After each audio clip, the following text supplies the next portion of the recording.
Hello दोस्तों, कैसे हैं आप सभी। आज मैं आपके लिए लेके आया हूँ एसएससी सीजीएल 2022 का एनालिसिस, जिसमें मैं आपको बताऊंगा रीजनिंग का टॉपिक वाइज वेटेज, यानी कि किस टॉपिक से कितने क्वेश्चन अभी तक आ रहे हैं जो भी एग्ज़ाम हुआ है। और मैं आपको फिर से बता दूं, आपको ऐसी कोई टेंशन नहीं लेनी है। आपने जो भी अभी तक पढ़ा है, आपने मॉक्स दिए हैं, प्रीवियस ईयर किया है, उससे आपका लेवल कम ही है। ठीक है, ऐसा नहीं है कि आपको बिल्कुल हाई लेवल का है, बैंकिंग लेवल का है, ऐसा कुछ भी नहीं है। जो अभी तक आपने प्रीवियस ईयर दिया है रीजनिंग में आपको वैसा ही मिलेगा। मैं पहले भी आपको बता चुका हूँ, 22-23 क्वेश्चन आप आसानी से कर लेंगे। एक दो क्वेश्चन हो सकता है वो भी आप कर लेंगे, हो सकता है किसी में आपको लॉजिक ना आए, कभी ऐसा हो सकता है। जैसे आपका सेट एनालॉजी का क्वेश्चन है, वो आपके आसान ही आ रहे हैं, जो उसमें पैटर्न आ रहे हैं जो अभी तक हमने किए हैं उससे लेवल कम ही है, ऐसा कुछ हाई लेवल नहीं है। ठीक है, तो आप इस बिल्कुल टेंशन मत लो, रीजनिंग आप आसानी से कर लोगे। अगर आपने प्रीवियस ईयर सेट लगाए हैं तब भी आप कर लोगे। यहाँ पे मैं आपके लिए टॉपिक वाइज वेटेज लेके आया हूँ, पहले भी बता दिया, लेकिन फिर भी कई लोगों ने कमेंट किया था, किसी ने मैसेज भी किया था, तो मैं यहाँ पे हर टॉपिक से कितने क्वेश्चन आपके पूछे गए हैं वो लेके आया हूँ। तो यहाँ पे पहला टॉपिक है मैथमेटिकल ऑपरेशन। मैथमेटिकल ऑपरेशन में क्या होता है, जैसे मैंने आपको बताया, जैसे प्लस माइनस इंटू डिवाइड वाले, जिसमें आपको इक्वेशन बैलेंस करनी होती है, वो उसके क्वेश्चन आए हैं 3।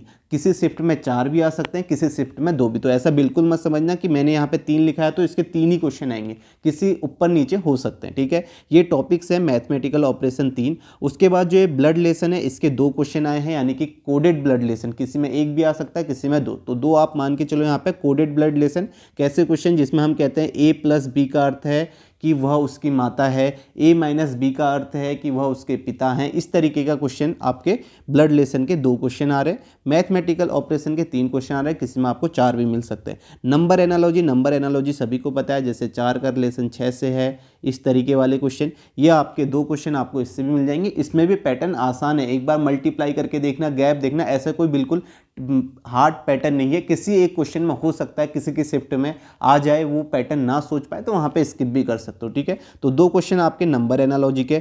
वर्ड एनालॉजी के, यहाँ पे वर्ड एनालॉजी हो सकता है किसी से क्वेश्चन ना हो, क्योंकि यहाँ पे जीके बेस्ड एनालॉजी होती है वर्ड की। ठीक है, यहाँ पे कैपिटल करेंसी पूछ सकते हैं, अगर आपको पता होगी तो आप आसानी से कर लोगे, नहीं होगी तो नहीं कर पाओगे। इस क्वेश्चन में हो सकता है किसी से ना हो पाया हो, कोई क्वेश्चन अच्छा आ गया जो आपको पता नहीं है, तो एक क्वेश्चन वर्ड एनालॉजी का। उसके बाद आप सिलोजिज्म के देखेंगे, इसके 2 क्वेश्चन है। ठीक है, 2 क्वेश्चन यहाँ पे देखने को मिल रहे हैं। सेट एनालॉजी कौन सी होती है, जिसके काफ़ी सारे क्वेश्चंस किए हैं और अच्छे अच्छे पैटर्न भी हमने किए, तो उससे पैटर्न कम ही है, ऐसा कुछ हार्ड पैटर्न नहीं है। तो यहाँ पे सेट एनालॉजी के, जिसमें हम कह सकते हैं जैसे 2, 4, 6, ये वाला पैटर्न। ठीक है, मिसिंग नंबर के कोई क्वेश्चन नहीं है, यही सेट एनालॉजी के 2 क्वेश्चन है। नेक्स्ट नंबर सीरीज आप कहोगे, नंबर सीरीज का 1 क्वेश्चन, किसी शिफ्ट में 2 भी हो सकते हैं। टॉपिक्स यहाँ पे आप देख सकते हो। लेटर सीरीज के आप कहोगे, लेटर सीरीज के 2 क्वेश्चन है। कोडिंग डिकोडिंग के 2 क्वेश्चन, किसी शिफ्ट में आपको 3 क्वेश्चन भी मिल सकते हैं। ठीक है, कोडिंग डिकोडिंग के हो सकता है किसी क्वेश्चन अच्छे लेवल का आ जाए, किसी में आप थोड़ा हो सकते हो, लेकिन ऐसा कोई टफ नहीं है, ये भी आप आसानी से कर लोगे। 2 क्वेश्चन। मिरर इमेज, ये तो आपको बताया, मिरर इमेज का 1 क्वेश्चन। फिगर सीरीज के यहाँ पे 2 क्वेश्चन आए, फिगर सीरीज के क्वेश्चन भी कराएं। पेपर कटिंग का 1 क्वेश्चन, और डिक्शनरी ऑर्डर, ये तो आप सभी कर लोगे। डिक्शनरी ऑर्डर में जिसको अरेंज करना होता है, यहाँ पे डिक्शनरी ऑर्डर भी आ सकता है या मीनिंगफुल ऑर्डर भी आ सकता है। ठीक है, तो 1 क्वेश्चन इसका। लेटर एनालॉजी का 1 क्वेश्चन है आपका। लेटर एनालॉजी आप समझ गए होंगे किस तरीके से, यहाँ पे लिखा होगा ABCD इस तरीके से, तो इसका संबंध यहाँ पे कुछ और लिखा होगा, XYZ इस तरीके से यहाँ पे कुछ लिखा होगा, ऐसे ही वाला, ये आपका लेटर एनालॉजी है। ऑड वन आउट का 1 question. Letter type, odd one out का लेटर टाइप का 1 क्वेश्चन। तो ये यहाँ पे टॉपिक्स जो हैं, ज़्यादातर इन्हीं टॉपिक से क्वेश्चन मिल रहे हैं। ऑड वन आउट में आपका इस तरीके का ट्रिपलेट वाले क्वेश्चन भी आ सकते हैं, जिसमें से आप कह सकते हो, मैंने आपको पहले ही बताया था कि यहाँ पे होगा आपका 2, 4, 6 और ऐसे ही 4 ऑप्शन होंगे, तीनों में सेम पैटर्न होगा, एक में अलग होगा। तो ये ऑड वन आउट का है, और odd one out later type ये है। अब आप यहाँ पे देख सकते हो कि मैंने ये टॉपिक लिखे हैं 16 टॉपिक, इन्हीं के क्वेश्चन आपको ज़्यादातर मिलेंगे। अब हो सकता है किसी में, जैसे अभी पहले दिन जो एग्ज़ाम हुआ था उसकी 3rd शिफ्ट में किसी ने बोला था कैलेंडर का 1 क्वेश्चन आया था, तो कैलेंडर का आपका क्वेश्चन ऐसे ही आ सकता है। इनके अलावा किसी में 1 कैलेंडर का क्वेश्चन आ सकता है। सिटिंग अरेंजमेंट का क्वेश्चन आ सकता है, आसान सा आएगा भी तो 1 आ सकता है। ठीक है, ये यहाँ पे जो मैक्सिमम क्वेश्चन इन्हीं टॉपिक से आ रहे हैं। सिटिंग अरेंजमेंट से आ सकता है, अगर आने वाला होगा तो 1 क्वेश्चन किसी शिफ्ट में आ जाएगा, लेकिन अभी तक किसी ने बोला नहीं कि आया है। तो ये क्वेश्चन, ये टॉपिक्स मैंने यहाँ पे लिखे हैं। बाकी आप देख सकते हो कैलेंडर का 1 क्वेश्चन आया तो आगे किसी भी शिफ्ट में आ सकता है। ठीक ठीक है, बिल्कुल आपको ऐसा नहीं मानना है। बाकी यहाँ पे काउंटिंग फिगर के किसी ने क्वेश्चन नहीं बताया, तो काउंटिंग फिगर के कोई क्वेश्चंस नहीं आ रहे, तो इसका मतलब ये नहीं है कि आगे नहीं आएगा, किसी शिफ्ट में आ सकता है, क्योंकि जब आपने रीजनिंग की तैयारी की होगी तो सारे टॉपिक्स पढ़े होंगे, तो किसी शिफ्ट में एक क्वेश्चन आ भी सकता है। लेकिन अभी तक के जो एग्जाम हुए हैं उसमें काउंटिंग फिगर का क्वेश्चन नहीं देखने को मिला है, ठीक है। अब ऐसे ही हो गया डाइस, किसी शिफ्ट में डाइस आ सकता है, किसी में नहीं आ सकता है, तो यहाँ पे डाइस का भी देख सकते हो, क्योंकि वो भी आपने पढ़ा है, आसान टॉपिक होते हैं। तो ये सारे आप टॉपिक देख सकते हो यहाँ पे, एक बार आप इस तरीके से इसकी इमेज भी ले सकते हो। लेकिन आपको बाकी अब इसमें फोकस करने की ज़रूरत नहीं है, मैं आपको सही बताऊंगा।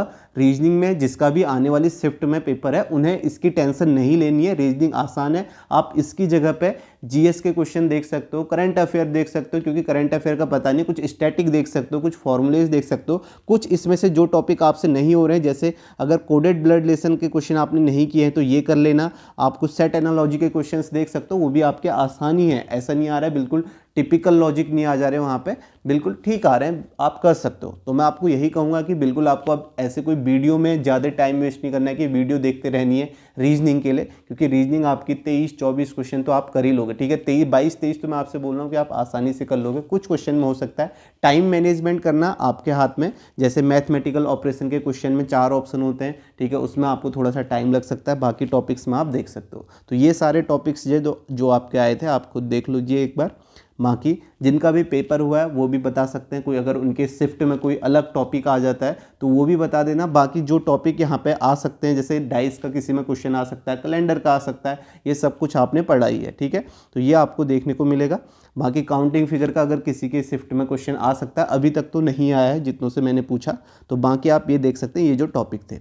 तो बाकी इसकी कोई टेंशन मत लो, अभी जिनके आने वाली शिफ्ट में पेपर है वो अपना जो टॉपिक इसमें से आपको नहीं आता वो टॉपिक कर लो एक बार, बाकी आप और सब्जेक्ट में अपना फोकस करना।